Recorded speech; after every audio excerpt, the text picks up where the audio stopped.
Bonjour, je vous retrouve aujourd'hui pour ouvrir un nouveau vlog lecture, un reading vlog. Donc je vais commencer par simplement vous dire où j'en suis un petit peu de mes lectures et vous montrer mes dernières réceptions. Je pense qu'après j'essaierai de vous insérer quelques images de mon week-end. J'ai oublié de le dire, mais aujourd'hui nous sommes le mardi 19 mars. Voilà, donc je vais essayer de vous montrer un petit peu comment s'est passé mon week-end qui a été assez bien rempli. Donc voilà, si les images sont pas trop pourries, je vous montrerai. Au niveau lecture, bah, en même temps, je fais un vlog pour les éditions du Chat Noir, enfin, où j'essaie de dégommer ma pile de romans des éditions du Chat Noir. Donc voilà, je vais essayer surtout de ne pas mélanger les deux vlogs, ce serait quand même pas mal. Sinon, au niveau lecture, bah, du fait que je suis sur les romans du Chat Noir, j'ai pas beaucoup avancé au niveau des autres lectures, mais j'ai continué à lire Qu'est-ce qui cloche avec la secrétaire Kim. Je ne vais pas vous donner les noms des auteurs parce que ça va être catastrophique. Et là, j'ai commencé le tome 5 bien entamé, il me reste plus grand-chose et il me restera plus qu'un seul tome après celui-ci. Et cette aventure sera finie, que j'ai beaucoup aimé d'ailleurs, hein, parce que bon voilà, c'est une romance évidemment, boss et secrétaire, mais il y a des choses aussi un petit peu plus profondes dedans, notamment les blessures du passé, la famille, les secrets de famille, à quel point ça peut vous empoisonner une vie. Et voilà. Et il y a beaucoup d'humour aussi, et j'adore. Et j'adore le format. Voilà, j'adore le format webtoon parce que c'est hyper pratique à lire, quoi. C'est pas trop le sens de lecture qui me gêne, mais c'est vraiment le fait que les images, les textes soient plus grands et colorisés, ça apporte un confort de lecture qui est quand même pas trop négligeable. Sinon, j'ai reçu ce week-end, j'avais passé 2 commandes sur Momox, donc j'avais dit que je l'achèterais de toute façon, mais pas en version reliée. C'est Force Wing de Rebecca Yarros que vous avez dû voir et revoir et re-revoir passer sur les réseaux sociaux. Voilà, donc c'est aux éditions Hugo Romance, en romantaisie. On va suivre une jeune fille, voilà, les filles d'une dragonnière. Enfin, voilà, une mère qui j'ai du mal à trouver les mots, qui chevauchait les dragons et d'un scribe. Elle n'est pas physiquement vraiment préparée à devenir dragonnière, donc elle se voit plutôt scribe.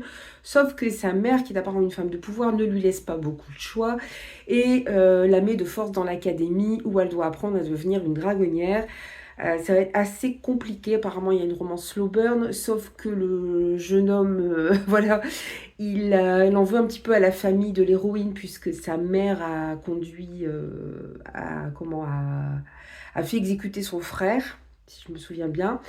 Mais bon, la famille de l'héroïne en veut aussi à la famille de ce jeune homme, parce que bon, il y a eu plein, voilà, je pense qu'il y a eu plein de meurtres entre les deux familles, donc c'est un petit peu compliqué. Et puis surtout, Violette, oui, ça s'appelle Violette, elle est vraiment pas prédestinée à devenir dragonnière, quoi. C'est vraiment pas son truc, ni physiquement, ni moralement, donc voilà. Donc il y a des trucs qui sont pas mal, là, S'envoler ou mourir, et à l'intérieur c'est marqué « Un dragon sans cavalier est une tragédie. Un cavalier sans dragon est mort. Codex du draconnier, article 1, section 1. » Donc c'est pas mal. Je suis pas mécontente de l'avoir pris en version comme ça, assez simple, parce que je crois que ce sera plus qu'une trilogie, donc je vous dis pas le prix au bout d'un moment. Puis c'est un beau bébé quand même, donc c'est bien. Non, je suis contente d'être restée. En plus, je l'ai eu comme neuf, comme chez Momox, il a rien du tout. Et ensuite, je me suis pris celui-ci, La mystérieuse bibliothèque de Blackwood Abbey d'Esther Fox aux éditions Faubourg Marigny. Je me demande si j'ai pas d'autres romans de cette autrice, mais je ne suis pas sûre. Alors évidemment, la bibliothèque mystérieuse, vous comprendrez que, voilà, puis vu la couverture, on retrouve un petit peu cette atmosphère gothique que j'aime tant, mystérieuse, avec voilà, des lieux un peu étranges. Et là, on va suivre Ivy qui va devenir propriétaire d'un vaste domaine dans le Yorkshire. Voilà, donc c'est un manoir dans lequel il y a une bibliothèque un peu mystérieuse, donc je ne sais éventuellement, je ne pouvais pas passer à côté. Par contre, j'ai vu sur la bibliothèque d'Emilia qu'elle n'avait pas trop accroché au livre, alors j'espère que moi il va me plaire. Il n'est pas trop gros non plus, donc ça va. Et pareil, il est arrivé en super état, donc je suis vraiment très très contente de mes 2 achats. Voilà, je vous laisse ici pour cette introduction au vlog et je vous dis à très bientôt. Bye bye.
Hello, je vous reprends parce que je suis en train d'attendre mes enfants dans la voiture. Faites pas attention au bazar.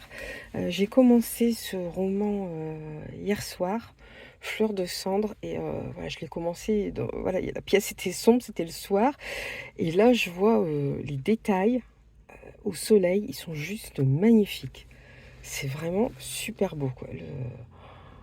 Le livre est vraiment magnifique, hein. Comme vous l'avez dit, on va suivre une jeune fille qui voudrait devenir sorcière, mais son père, comme c'est un duc, qui la destine plutôt à devenir, une jeune noble bien sous tout rapport, sauf que suite à un accident, elle est brûlée au visage et elle est reniée par son père et son fiancé. Donc, sur les conseils de sa marraine, elle décide de se rendre chez une marquise. Et là, cette marquise, disons, accueille les jeunes filles d'une façon un peu spéciale. En fait, elle est là, cette marquise, pour en faire des sorcières et des guerrières, ce qui va un peu bouleverser la vie d'Angre, qui est donc le nom de l'héroïne. Voilà, je pense que je vais peut-être essayer de profiter un peu du soleil avant que les enfants ressortent de leur activité pour lire un petit peu dehors. À plus!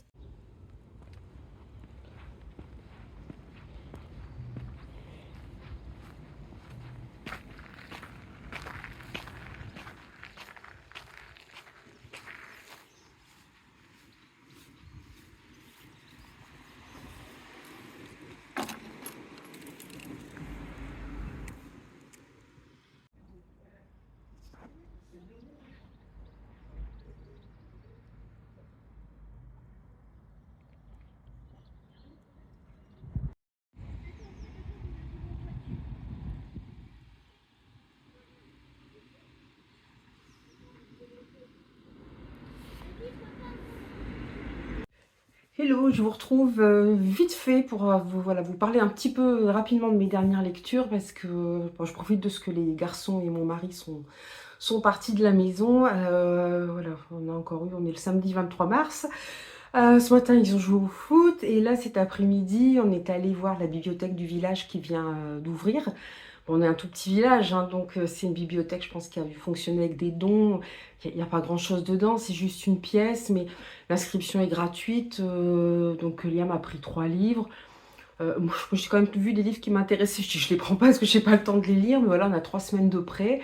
Et puis surtout, il y avait des jeux, donc du coup, on a joué à un Monopoly. On en a un à la maison, mais on a joué à un Monopoly Junior, mais c'était sympa. Ils ont joué avec un autre petit garçon, donc c'était cool. Puis en sortant, ils sont tombés sur leur ancien entraîneur de foot, dont le fils voilà, était en train de faire le tour des maisons pour trouver des copains pour jouer au foot. Donc ils sont repartis en courant à la maison, parce qu'on était à pied.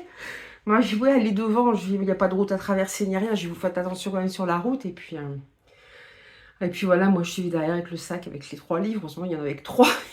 Voilà, donc ils sont repartis jouer au foot encore. Ils sont increvables. Sinon, j'ai fini hier soir Fleur de cendre de Sarah Delille, donc aux éditions Gulfstream. J'adore vraiment cette couverture, elle est vraiment très belle. J'ai encore le pu à l'intérieur. J'ai l'impression que Gulfstream, ils font ça pour plusieurs de leurs livres maintenant, c'est-à-dire qu'ils remettent l'illustration comme ça en noir et blanc à l'intérieur. Je viens de voir ça sur un autre livre. J'ai bien aimé. Alors, on est dans du young adulte, hein, donc c'est vrai que ça se termine assez rapidement, peut-être un peu trop rapidement à mon goût. C'est vrai qu'à la fin, je me disais, bon, c'est une bonne pavasse. Pour moi, c'était un one-shot. J'ai pas vu livre 1, tome 1. Puis plus j'avançais, plus je me disais, mais soit ça va se finir très très vite, soit il y aura une suite. Et en fait, on va dire que l'histoire est close. Voilà, l'intrigue principale est terminée. L'autrice pourrait réécrire d'autres aventures avec la même héroïne, Angre. Elle pourrait réécrire un autre livre, mais cette première aventure, en tout cas, est finie. Peut-être qu'elle s'est laissée voilà, une porte aussi pour pouvoir pouvoir peut-être écrire une suite. Mais du coup, à la fin, c'est vrai que ça va très vite. On se dit, bah mince, ça va quand même... ouais, il y a quand même plein d'enjeux, tout ça qui se mettent en place. Et oui, du coup, ça va un petit peu vite. Mais bon, après, c'est du young adulte, hein, donc c'est sûr que les choses vont un petit peu plus vite. Mais ça a vraiment été une bonne lecture, ça se lit très bien, c'est très agréable. J'ai bien aimé. On suit cette jeune fille, hein, qui, voilà, est la fille d'un duc qui normalement doit épouser un homme assez riche et tout, voilà, qui est utilisé que comme un pion par son père. Et puis elle est victime d'un attentat et elle est retrouvée, voilà, le visage défiguré. C'est pour ça d'ailleurs qu'on voit des fleurs sur une partie de son visage. Du coup, bah, évidemment, son fiancé ne veut plus l'épouser. Son père, bah, ça ne l'intéresse plus, hein, elle ne lui sert plus à grand-chose. Et elle voudrait, sa mère était un peu sorcière sur les bords, donc elle voudrait rejoindre un groupe de sorcières. Et puis, conseillée par sa marraine, elle va rejoindre des sorcières. Enfin, une marquise qui est en train de... Enfin, en fait, qui tient une école où elle apprend aux jeunes filles à se battre pour devenir des guerrières, puisqu'ils ils vivent dans un royaume où des failles se créent, où des démons sortent de ces failles. Voilà, donc c'est assez plein d'aventures. Il y a un rebondissement à la fin, voilà, on se retrouve quand même avec des complots. Il y a une romance, évidemment. Alors, on ne sait pas trop où va aller la romance. D'ailleurs, moi, je me suis demandé, voilà, il y a plusieurs personnages masculins. Voilà, c'était très sympa. C'est sûr qu'après, bon, ça va hyper approfondi peut-être au niveau du world building et au niveau de la fin. C'est très rapide, mais voilà, c'est du young adulte et ça reste du bon young adulte. Après, j'ai changé totalement de registre. Je suis partie sur un... Alors, je pense que c'est ce qu'on qualifierait d'un thriller domestique ou d'un polar domestique. C'est ce qu'elle a fait de Greg Olsen aux éditions de l'Oiseau Noir. Là, on va être dans un quartier assez huppé, enfin, qui commence à devenir de plus en plus cher, puisqu'il y a plein de gens riches qui viennent dans ce quartier, qui au départ, c'était des petites maisons de plaisance le long d'une rivière, assez tranquille. Et en fait, il y a plein de gens riches qui viennent s'installer là, qui rasent les anciennes maisons, qui font monter les prix parce qu'ils achètent les terrains à des prix fous. Ils font construire des maisons de plus de 300 mètres carrés. Enfin, c'est un truc de fou. Donc, voilà, ils font grimper les prix. Alors, c'est un lieu de nature assez privilégié. Voilà, il y a une rivière, il y a des gens qui font du paddle, du kayak, là, sur cette rivière, qui se promènent. Donc, voilà. Et on suit donc deux familles qui sont voisins, en fait, enfin, qui sont voisines, pardon. Et la voisine, alors c'est Lizzie. Lizzie et son mari, c'est Owen, je crois. Ils n'ont pas d'enfants. Elle doit passer son examen pour être avocate. Et puis bon, elle a un peu déconné la veille, c'est-à-dire qu'elle a pris voilà, des pilules, de l'alcool et tout pour se doper, pour pouvoir réviser. Puis bon, elle se réveille complètement en vrac. Et elle prend sa voiture et elle renverse le petit garçon des voisins d'à côté qui s'appelle Charlie. Les voisins d'à côté, c'est David et Carole, qui eux sont... Enfin, lui a l'air d'avoir beaucoup d'argent, il a un restaurant. Enfin non, il n'a pas tant d'argent que ça, je pense que c'est sa femme qui avait beaucoup d'argent parce qu'elle travaillait pour Google, mais elle a arrêté depuis qu'elle a son petit garçon qui a 3 ans. Et voilà, arrive ce drame. Voilà, je vous spoile rien, c'est ce qui est noté sur voilà, sur le résumé. Et que va faire Lydie une fois qu'elle aura renversé ce petit garçon? Voilà. Je m'attendais pas à ce que ça prenne... Alors, il y a des choses dont... Voilà, c'est un truc qu'on a déjà vu, ça, des accidents qui arrivent dans des quartiers comme ça, huppés américains, et il y a plein de choses qui ressortent. Mais alors, le début m'a surprise déjà, parce que sur le coup, j'ai bien compris le résumé, parce qu'il y a un truc qui se passe en fait dans l'adolescence de Lydie. Je sais pas quel poids ça va avoir sur elle plus tard. Je sais pas, mais un drame, déjà, elle vit déjà un drame. C'est horrible la réaction des gens, enfin, c'est pas possible. C'est horrible. Mais bon, voilà, c'est comme ça dans le livre. Et puis, donc on va voir un peu comment elle réagit face à ce qu'elle a fait. Enfin, voilà, c'est ce qui s'est passé avant, à quel point ça va jouer sur ce qu'elle a fait, je ne sais pas trop. Voilà, je suis à la moitié du livre, mais c'est intéressant. Et puis, il y a d'autres petites choses aussi. Enfin, je m'attendais à autre chose. Je ne peux pas vous en dire plus, je ne peux pas vous spoiler, mais voilà, le début m'a surprise. Et voilà, ce qui se passe ensuite, quand elle a renversé ce petit garçon aussi, je ne pensais pas forcément que ça prendrait cette direction-là, même si on est dans quelque chose qui reste assez classique. Donc, pour l'instant, une bonne lecture. Et après, je ne sais pas sur quelle lecture je vais partir parce que je devais faire une lecture commune de Apostasie de Vincent Tassi. Mais ça, ce sera, je le mettrai dans un autre vlog puisque c'est les éditions du Chat Noir. J'ai pas eu de réception, donc là, j'ai rien à vous montrer. Donc, je vais voir, voilà, où j'en suis pour ma progression dans ce roman. Voilà, je vous laisse ici pour aujourd'hui, et puis je vous dis à très bientôt, bye bye. C'est à moi ou t'as acheté, c'est bon? Oui, j'ai acheté, mais j'ai pas mis un pion. T'as acheté quoi? Ça... C'est à toi de rejouer? Non, c'est à toi, tu fais quoi? Moi, je filme. Si. Tu fais quoi? 6, non, ça c'est déjà à moi. T'étais là. Parking gratuit. C'est bon, je joue.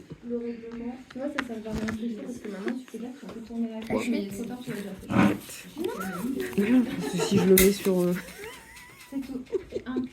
3.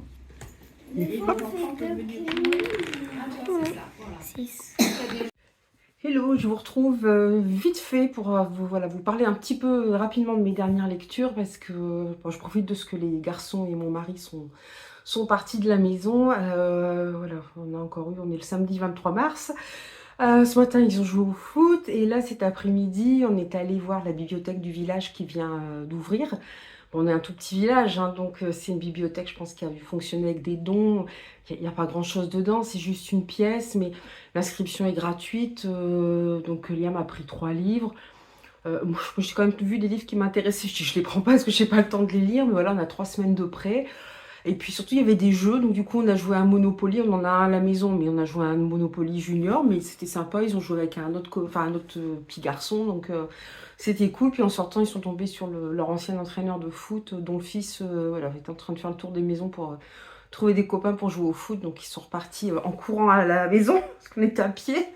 Moi, je voulais aller devant, il n'y a pas de route à traverser ni rien. Je vous faites attention quand même sur la route. Et puis voilà, moi je suis derrière avec le sac avec les 3 livres. En ce moment, il y en avait que 3. Voilà, donc ils sont repartis jouer au foot encore. Ils sont increvables. Sinon, j'ai fini hier soir Fleur de cendre de Sarah Delille, donc aux éditions Gulfstream. J'adore vraiment cette couverture, elle est vraiment très belle. J'ai encore le puis à l'intérieur. J'ai l'impression que Gulfstream, ils font ça pour plusieurs de leurs livres maintenant. C'est-à-dire qu'ils remettent l'illustration comme ça en noir et blanc à l'intérieur. Je viens de voir ça sur un autre livre. J'ai bien aimé. Alors, on est dans du young adulte, hein, donc c'est vrai que ça se termine assez rapidement, peut-être un peu trop rapidement à mon goût. C'est vrai qu'à la fin, je me disais, bon, c'est une bonne pavasse. Pour moi, c'était un one-shot. J'ai pas vu livre 1, tome 1. Puis plus j'avançais, plus je me disais, mais soit ça va se finir très très vite, soit il y aura une suite. Et en fait, on va dire que l'histoire est close. Voilà, l'intrigue principale est terminée. L'autrice pourrait réécrire d'autres aventures avec la même héroïne, Angre. Elle pourrait réécrire un autre livre, mais cette première aventure, en tout cas, est finie. Peut-être qu'elle s'est laissée une porte aussi pour pouvoir peut-être écrire une suite. Mais du coup, à la fin, c'est vrai que ça va très vite. On se dit, bah mince, ça va quand même... il y a quand même plein d'enjeux, tout ça qui se mettent en place. Et oui, du coup, ça va un petit peu vite. Mais bon, après, c'est du young adulte, hein, donc c'est sûr que les choses vont un petit peu plus vite. Mais ça a vraiment été une bonne lecture, ça se lit très bien, c'est très agréable. J'ai bien aimé. On suit cette jeune fille, hein, qui est la fille d'un duc qui normalement doit épouser un homme assez riche et tout, voilà, qui est utilisé que comme un pion par son père. Et puis elle est victime d'un attentat et elle est retrouvée, voilà, le visage défiguré. C'est pour ça d'ailleurs qu'on voit des fleurs sur une partie de son visage. Du coup, évidemment, son fiancé ne veut plus l'épouser. Son père, ça ne l'intéresse plus, hein, elle ne lui sert plus à grand-chose. Et elle voudrait, sa mère était un peu sorcière sur les bords, donc elle voudrait rejoindre un groupe de sorcières. Et puis, conseillée par sa marraine, elle va rejoindre des sorcières.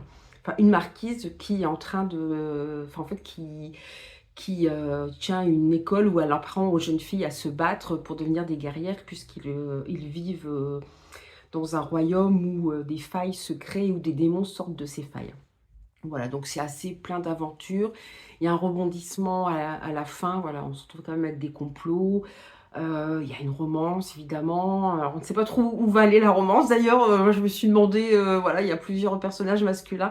Voilà, c'était très sympa. C'est sûr qu'après, bon, c'est pas hyper approfondi peut-être au niveau du world building et au niveau de la fin. C'est très rapide, mais voilà, c'est du young adulte et ça reste du bon young adulte. Après, j'ai changé totalement de registre. Je suis partie sur un... Alors, je pense que c'est ce qu'on qualifierait d'un thriller domestique ou d'un polar domestique. C'est ce qu'elle a fait de Greg Olsen aux éditions de l'Oiseau Noir.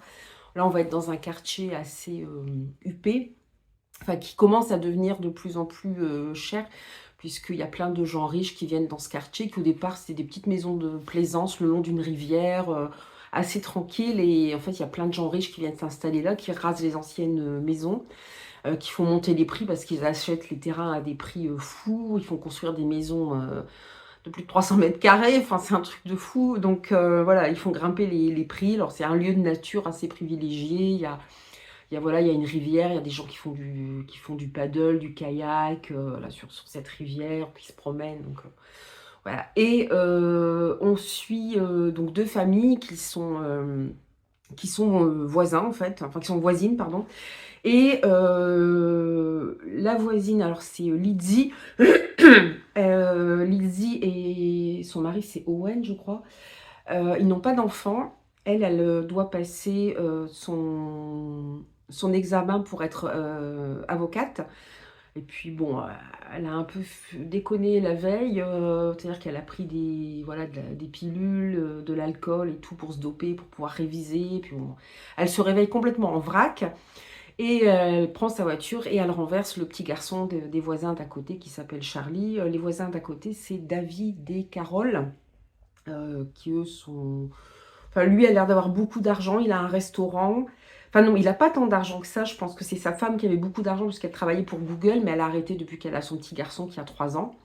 Et voilà, arrive ce drame. Voilà, je vous spoile rien, c'est ce qui est noté sur le résumé. Et que va faire Lydie une fois qu'elle aura renversé ce petit garçon? Voilà. Je m'attendais pas à ce que ça prenne... Alors, il y a des choses, donc voilà, c'est un truc qu'on a déjà vu, ça, des accidents qui arrivent dans des quartiers comme ça, huppés américains, et il y a plein de choses qui ressortent. Mais alors, le début m'a surprise déjà, parce que sur coup, j'ai bien compris le résumé, parce qu'il y a un truc qui se passe en fait dans l'adolescence de Lydie. Je sais pas quel poids ça va avoir sur elle plus tard. Je sais pas, mais un drame, déjà, elle vit déjà un drame. Et c'est horrible la réaction des gens, enfin, c'est pas possible. C'est horrible. Mais bon, voilà, c'est comme ça dans le livre. Et puis, donc on va voir un peu comment elle réagit face à ce qu'elle a fait. Enfin, voilà, c'est ce qui s'est passé avant, à quel point ça va jouer sur ce qu'elle a fait, je ne sais pas trop. Voilà, je suis à la moitié du livre, mais c'est intéressant. Et puis, il y a d'autres petites choses aussi. Enfin, je m'attendais à autre chose. Je ne peux pas vous en dire plus, je ne veux pas vous spoiler, mais voilà, le début m'a surprise. Et voilà, ce qui se passe ensuite, quand elle a renversé ce petit garçon aussi, je ne pensais pas forcément que ça prendrait cette direction-là, même si on est dans quelque chose qui reste assez classique. Donc, pour l'instant, une bonne lecture. Et après, je ne sais pas sur quelle lecture je vais partir parce que je devais faire une lecture commune de Apostasie de Vincent Tassi. Mais ça, je le mettrai dans un autre vlog puisque c'est les éditions du Chat Noir. J'ai pas eu de réception, donc là, j'ai rien à vous montrer. Donc, je vais voir voilà, où j'en suis pour ma progression dans ce roman. Voilà, je vous laisse ici pour aujourd'hui et puis je vous dis à très bientôt. Bye bye! Hello, je vous retrouve, nous sommes le lundi 25 mars pour vous parler de mes dernières lectures. En plus, je viens d'aller à la boîte aux lettres, j'ai reçu 2 colis. Alors, il y en avait un que j'attendais, l'autre, je ne sais pas ce que c'est, j'ai pas regardé. Pour avoir la surprise. Sinon, pour vous parler un petit peu de ce que j'ai lu, j'ai fini Ce qu'elle a fait de Greg Olsen, je l'ai dévoré. On est dans un suspense, un thriller domestique, voilà, dans un quartier assez huppé des États-Unis, très tranquille. Et jusqu'au jour où Lise voilà, elle part en vrac pour passer son examen du barreau pour être avocate et elle renverse le petit garçon de ses voisins et amis, Charlie. Voilà, et de là va découler beaucoup de choses puisque évidemment, voilà, elle ne va pas appeler les secours, donc bon, pour plusieurs raisons qui ne sont jamais les bonnes. Mais voilà, j'ai trouvé que l'auteur avait bien utilisé les codes du thriller domestique parce que, bon, déjà, je ne m'attendais pas tout à fait à cette fin. Enfin, il y a 2 choses qui m'ont surprise dans la fin. Je trouvais que c'est pas mal, voilà. Il est spécialisé dans les true crime, hein. Il écrit beaucoup sur les true crime. Et je ne sais pas si ça se ressent dans son écriture, mais voilà, je trouve qu'il bouleverse un peu les codes du thriller domestique parce que je me suis pas ennuyée. On pourrait tomber sur un truc classique et non, pas du tout. Il fait ça très bien. je trouve que la psychologie des personnages est très bien travaillée. On en arrive même, c'est horrible, mais en même temps, ça excuse... on a envie de la secouer, mais Lise a, a éprouvé un peu de sympathie pour elle, même si on a envie de la claquer, de lui dire, mais quand est-ce que tu vas faire ce qu'il faut, quoi. Mais bon, c'est... Voilà, c'est des sentiments un peu ambigus, en fait. Je trouve que tout n'est ni tout noir, ni tout blanc dans ce roman, et c'est vraiment bien fait. Je trouve que les codes sont réutilisés pour en faire un roman assez prenant. Et voilà, la fin m'a surprise. Par contre, c'est une fin pour moi qui reste un peu ouverte. Et j'aurais voulu peut-être pas avoir cette fin ouverte, j'aurais voulu savoir ce qui allait se passer exactement. Mais pour moi, il y a plusieurs... Alors peut-être que pour certaines personnes, ce sera pas une fin ouverte. Ils se disent ça va se passer comme ça. Moi, je me dis qu'il y a plusieurs scénarios possibles. Et du coup, voilà, il y a des petites choses que j'aurais aimé savoir. Mais en tout cas, c'est un bon thriller domestique. Moi, je trouve que voilà, je l'ai lu en deux jours, enfin 2-3 soirées. Où je l'ai commencé peut-être une fois tard, juste avant de dormir. Et voilà, je l'ai dévoré. Il est vraiment, vraiment très prenant. Du coup, j'ai enchaîné sur un autre service presse que j'avais à finir, qui est La toile des fans de Solène Joubert, aux éditions M+, qui est dans un genre complètement différent, où on va suivre Esther. Voilà, Esther, ça fait 8 ans qu'elle vit au Burkina Faso, je vais y arriver, avec son compagnon qui est médecin. Ils travaillent dans l'humanitaire tous les deux là-bas. Elle est enceinte, elle approche de la fin de sa grossesse et malheureusement les djihadistes sont de plus en plus présents et de plus en plus violents sur le territoire, et son compagnon Pierre l'incite à quitter vraiment le pays. Et il veut pas la suivre. On sent qu'il s'est passé quelque chose pour lui, quelque chose qui l'a complètement bouleversé, et il la suit pas. Donc Esther se retrouve toute seule à Paris. Ça fait quand même 8 ans qu'elle n'a pas mis les pieds à Paris, qu'elle n'a pas vu son père, qu'elle n'a pas vu son frère, sa meilleure amie qui est aussi devenue l'épouse de son frère. Voilà, elle est complètement déconnectée de tout. Vous imaginez le choc quand vous rentrez voilà, d'un pays comme le Burkina Faso, en plus où il y a besoin de beaucoup d'aide, et vous vous retrouvez en France, et enceinte et toute seule. Et on se rend compte qu'effectivement, la relation était assez déséquilibrée entre Esther et Pierre, c'est-à-dire qu'elle était complètement accrochée à lui, qu'elle comptait sur tout pour lui. Sur lui pour tout, plutôt, c'est mieux dans ce sens-là. Voilà, donc elle était complètement dépendante. Alors lui, il n'est pas du tout dominateur ni rien, hein, il est pas infect avec elle, mais voilà, elle se laisse porter par lui, et elle cherche pas non plus à faire des choses par elle-même. Donc là, elle va se retrouver avec sa grossesse toute seule, et Pierre qui ne revient pas, l'accouchement se passe pas super bien, et bien sûr, derrière, elle va faire une dépression postpartum. Voilà, donc il y a... Alors moi, c'est vrai qu'il y a des choses qui m'avaient un petit peu heurté sur le comportement d'Esther, mais c'est vrai qu'on a tous une histoire, voilà, qu'on ait des enfants, qu'on n'en ait pas, qu'on en ait voulu, qu'on ait... Enfin voilà, c'est ce que dit aussi le livre, voilà, il y a plein d'histoires de femmes, voilà, et voilà, ça tourne autour de la maternité, sur ce qu'est être une femme, sur la difficulté d'être seule, sur le fait de garder ses douleurs pour soi. Et puis c'est vrai que Esther, elle est pas aidée, hein. De ça, je me suis retrouvée dans certains trucs avec elle. Voilà, alors j'étais complètement, mais alors complètement avec elle pour certaines choses, parce que voilà, vous avez le corps médical, il y a des gens, moi c'est pareil, je les aurais embrassés tellement ils m'ont rassurée, il fait du bien quand j'ai eu mes enfants, mais alors pour la plupart, c'était l'usine, hein. C'est des fois, je repense à des trucs, je me dis, mais c'est pas possible, quoi. C'était des bébés, moi, ils sont nés en avance aussi. Enfin, voilà, c'est des choses qui, donc, ça revient un petit peu, et c'est vrai qu'elle n'est pas aidée, d'autant que on ne sait pas trop ce qui s'est passé au début, mais quand elle avait 7 ans, tout a changé pour elle. C'est-à-dire que sa mère a disparu. Donc, on ne sait pas trop, voilà, je ne vais pas trop vous raconter l'histoire. On a les réponses après, et voilà. Et elle va en fait remonter un peu le fil voilà, il y a plusieurs choses qui vont se passer. Elle va remonter le fil de sa propre histoire, de l'histoire de sa mère, de sa grand-mère, d'autres femmes aussi de sa famille, et en fait de toutes les femmes. Donc je pense que c'est un livre qui parlera vraiment à toutes les femmes, quoi. C'est peut-être encore plus si vous êtes mère, ou si vous voulez des enfants, ou même si vous n'en voulez pas. Enfin voilà, c'est vraiment une très belle histoire. C'est amené avec beaucoup de délicatesse, tout en étant assez réaliste sur les douleurs psychologiques et même physiques de l'accouchement. C'est vraiment très, très bien fait, très bien écrit. C'est pareil, je l'ai dévoré en 2 jours, quoi. Voilà, c'est une belle écriture, une écriture assez aérée, qui, voilà, qui, qui donne envie de rencontrer ces femmes, en fait, voilà, de pouvoir parler. Et peut-être que c'est vrai qu'on discute peut-être pas assez entre femmes de ce que c'est que la maternité, de ce que c'est d'avoir des enfants. Peut-être qu'on n'ose pas assez. Et voilà, et ça fait du bien de lire ce genre de livre. Sinon, alors là, j'ai commencé en lecture commune. Enfin, je vais juste commencer aujourd'hui. Là, j'ai lu que quelques pages Apostasie de Vincent Tassi, mais ça, ce sera l'objet d'un autre vlog, puisque c'est les éditions du Chat Noir. Je pense qu'en parallèle, comme la personne avec qui je fais la LC peut pas lire trop, n'a pas trop le temps, on va pas lire beaucoup de pages. Donc, je vais lire en parallèle L'Empire des femmes, le tome 2 de Cassandre Lambert aux éditions DJ Jeunesse. Ça fait un moment que je l'ai dans ma pile. J'ai adoré le premier et j'ai pas encore lu le deuxième. Et il était dans ma palle Nuit du hasard et c'est celui qui a été tiré au sort. Donc voilà, j'ai encore, je pense, le temps, on est que le 25, de le lire. Bon, normalement, ça se lit bien, pas trop de pages et c'est bien aéré aussi. Donc je pense que je commencerai celui-là ce soir. J'ai commencé aussi à re-regarder The Crown. Alors, c'est pas à moi, c'est à la médiathèque. Voilà, j'ai recommencé à regarder la saison 3 et je m'étais pas rendu compte que j'avais déjà regardé des épisodes de la saison 3. Là, je viens de m'en rendre compte seulement parce que...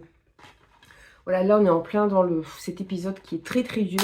J'ai emprunté d'ailleurs un roman qui parle de ce drame. J'en avais jamais entendu parler avant de voir la série The Crown. The Crown, c'est l'histoire de la reine Elisabeth II et de sa famille. Alors là, elle est déjà... Voilà, c'est une femme d'âge mûr, mais dans les premiers épisodes, elle est jouée par une autre actrice plus jeune.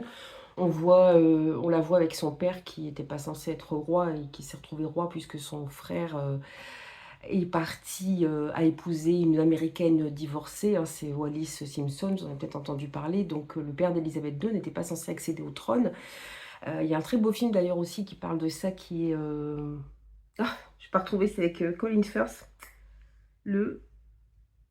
Parce qu'il a des gros problèmes, en fait, il bégaye énormément. Et il doit intervenir à la radio, c'est pendant la guerre 39-45, pour encourager les Britanniques. Le problème, c'est qu'avec son bégaiement qui est très très lourd, il a du mal à parler et il prend un professeur pour l'aider dans son élocution. Je n'ai pas trouvé le titre du film. C'était un très beau film. Et je crois qu'il y avait le mot roi dedans, mais je ne retrouve plus. Et voilà, c'est un très beau film et on voit aussi toute la difficulté, enfin, tout ce qu'il a vécu étant enfant et toutes la difficulté que c'est de se retrouver roi du jour au lendemain alors que c'était pas lui qui était censé accéder au trône.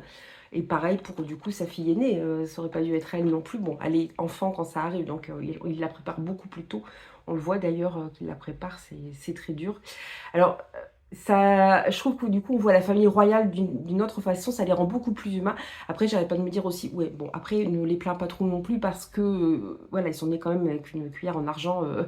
Et voilà, et par rapport, les Anglais quand même pas mal morflés, voilà, dans les années... entre la Seconde Guerre mondiale et actuellement, donc notamment voilà, les gens de la classe moyenne. Mais c'est super intéressant, c'est super bien fait, on pose un autre regard sur eux, ça apporte des touches historiques aussi qui sont très intéressantes. Et je ne connaissais pas le drame d'Aberfan, qui est un village, une petite ville du Pays de Galles. Donc c'est arrivé dans les années 60, en fait, il y a une mine pas loin du village et il y a des pluies torrentielles. Et malheureusement, il y a une coulée de boue dramatique puisque ça va arriver en pleine journée, dans la semaine. Et le premier bâtiment qui est sur cette coulée de boue, c'est l'école. Donc je vous laisse imaginer le drame que ça va être. Voilà, je l'avais déjà vu, donc je me souvenais pas que j'avais commencé à regarder des épisodes de la saison 3. Du coup, en voyant ça, j'ai mis...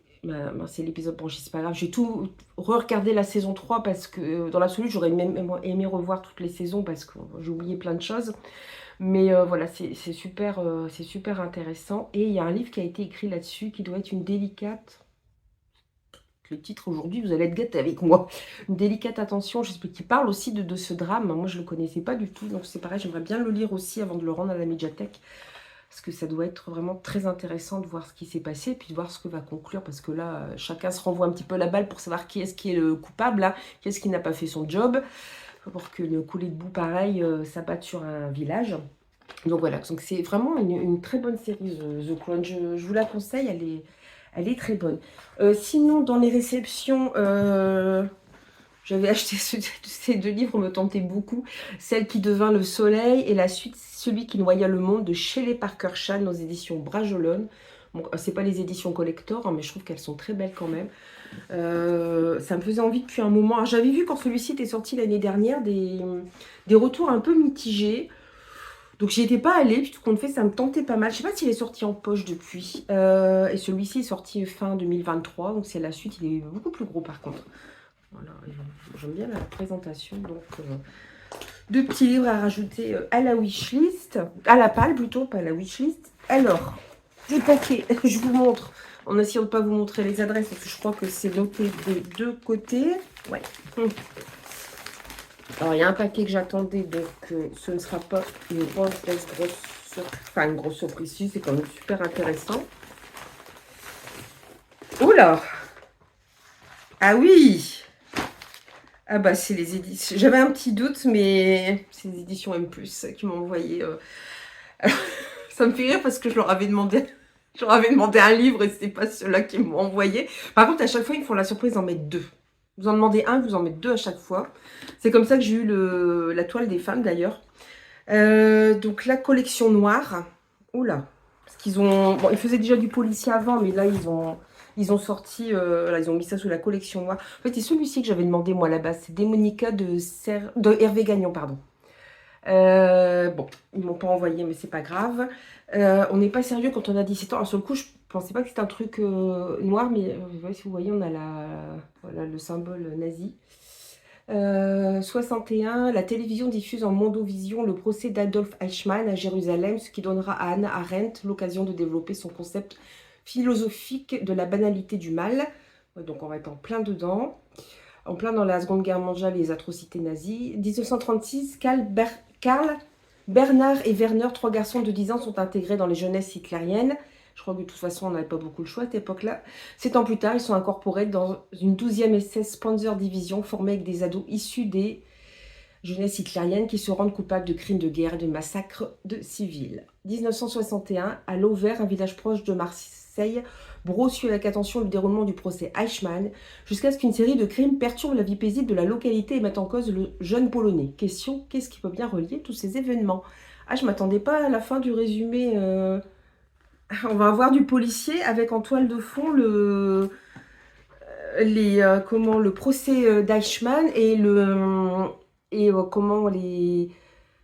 la montée du nazisme, en fait, des jeunes qui sont incorporés dans le parti nazi, dans les jeunesses hitlériennes sans le vouloir, vraiment. Ouais, c'est cool, ça. C'est cool. Le livre doit être sympa à lire. Et le deuxième, c'est... je suis contente de l'avoir, celui-ci. Je savais pas qu'ils l'avaient sorti en... Voilà, ils ont une collection poche aussi. Ça, c'est cool, parce qu'on est aussi dans du, dans du thriller. Rien ne va plus pour Clovis Narigou, mis en examen pour le meurtre d'un certain Socrate. Ce n'est guère mieux pour Emma, la poursuite du fantomatique tueur de prostituées qui ne laisse ni trace ni dépouille sur son passage. Innocenté Clovis se rend à Rome pour terminer un reportage sur l'architecture mussolinienne. Bon, décidément, on reste un peu dans le même thème. Il en profite pour tenter d'en savoir plus sur l'étrange congrégation religieuse à laquelle appartenait jadis l'infortuné Socrate. À Marseille, Emma éprouve toujours 1000 difficultés pour confondre Augustin Germaud, l'apathique tueur de prostituées dont on ignore le mobile et la méthode pour faire disparaître les cadavres. Bon, je vous lis pas la suite. Alors, c'est des personnages récurrents ou...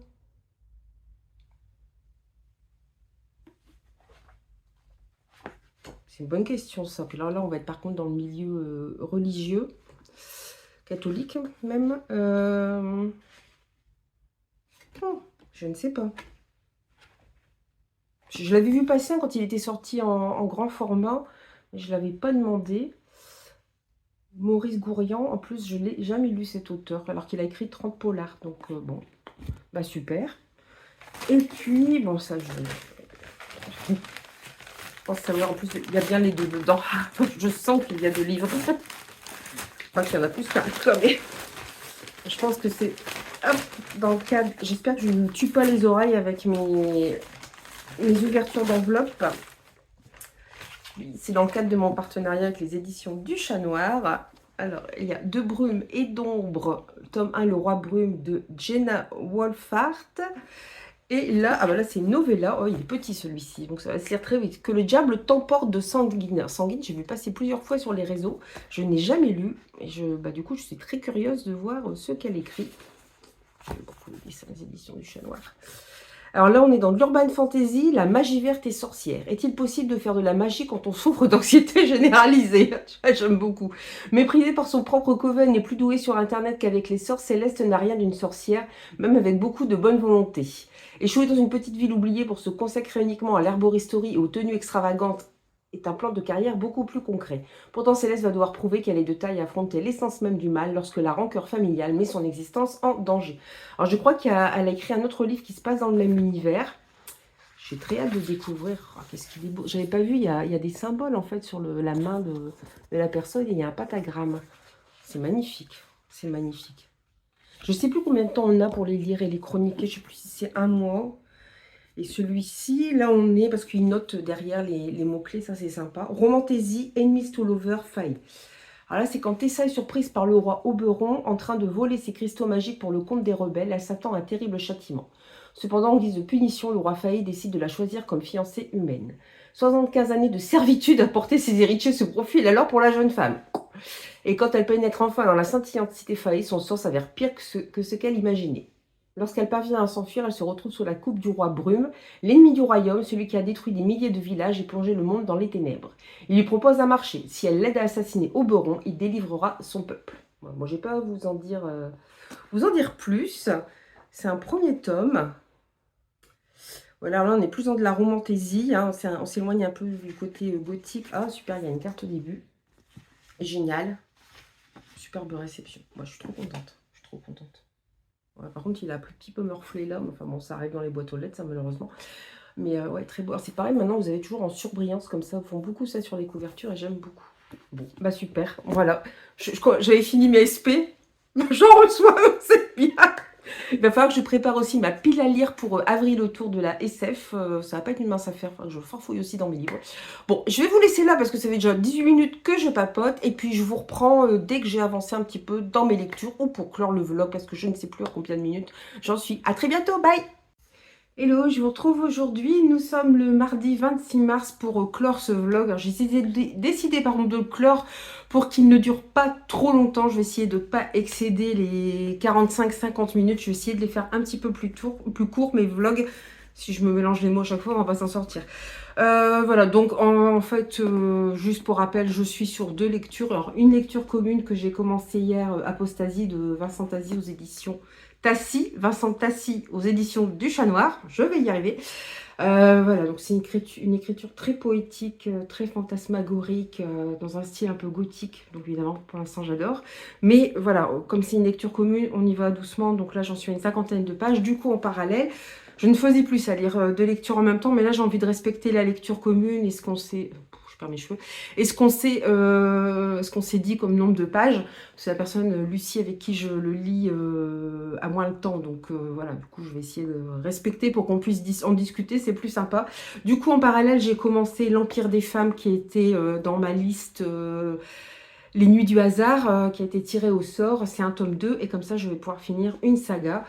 Bon, c'est assez... Je me souvenais pas que c'était aussi young adulte, j'avoue, par rapport au premier. J'avais quasi eu un coup de cœur pour le premier. Là, je suis un petit peu plus... C'est pas que j'aime pas, hein, mais ouais, on sent quand même que c'est du young adulte. Ouais, ça, ma lecture du tome 1 remonte à l'année dernière. J'ai peut-être un peu aussi les goûts qui évoluent. Je voulais lire pas mal de young adulte, mais... Peut-être qu'à force aussi, ça va peut-être devenir un peu répétitif. Mais l'histoire est quand même très intéressante et très prenante. Voilà, donc je vais clore aujourd'hui ce vlog pour qu'il ne fasse pas trop de temps. J'essaie de diminuer petit à petit. Je vous dis à très bientôt. J'espère que voilà, ce format vous aura plu. N'hésitez pas à me dire en commentaire si voilà, ce format vlog vous plaît. Et puis, je vous souhaite de belles aventures livresses. Je vous dis très bientôt pour une autre vidéo. Et puis surtout, portez-vous bien. Bye bye.